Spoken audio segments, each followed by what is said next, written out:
Question में given है कि फ्रॉम अ टाउन, एक टाउन है जहाँ से कार्स जो है start at regular intervals of 30 second, मतलब जो कार्स जो है वो 30 सेकेंड के इंटरवल्स पे चलती हैं। मतलब एक कार मान लेते हैं जो गई पहले, उसके 30 सेकेंड बाद बी कार निकलेगी, मतलब 30 सेकेंड के इंटरवल्स पे वो निकल रही है and run towards another town, दूसरे शहर की तरफ जा रही है with a constant speed of 60 kilometre per our.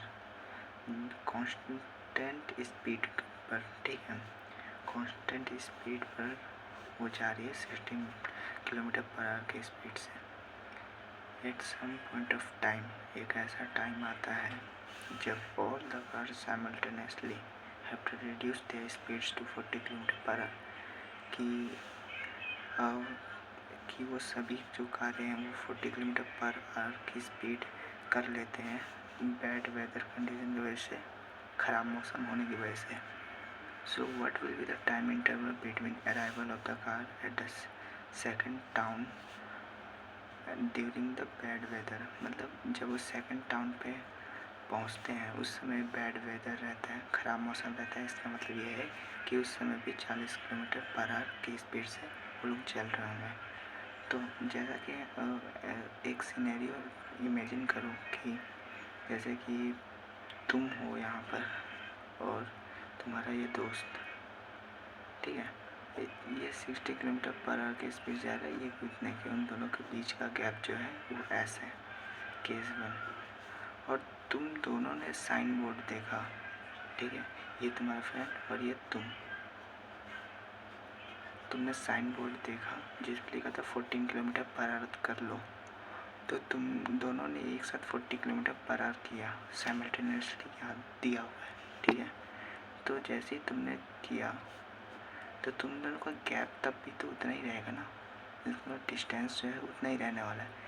या इसके दो तरीके हैं, या तो एक को रेस्ट पे रख के दूसरे का स्पीड डबल करके इक्वेशन में डाल के निकाल लो, या तो किसी एक को पकड़ लो क्योंकि वो भी उतना ही चलेगा जितना ये दूरी तय करेगा। सो मैं पहला इसे चुनता हूँ और इसमें केस 2 में भी इसी को चुनता हूँ।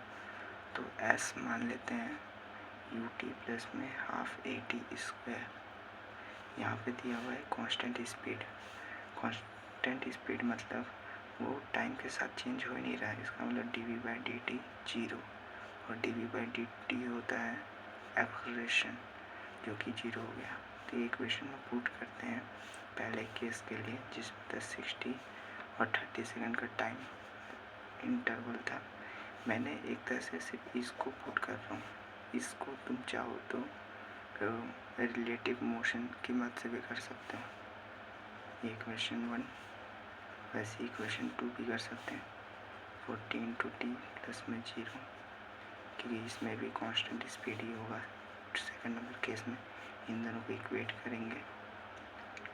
अब ये मत बोलना कि 60 किलोमीटर पर आवर को मीटर पर सेकंड में क्यों नहीं कन्वर्ट किया।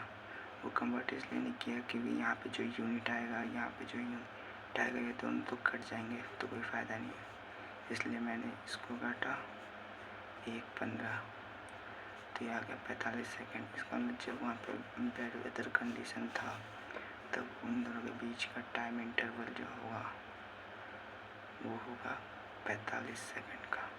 That's your answer.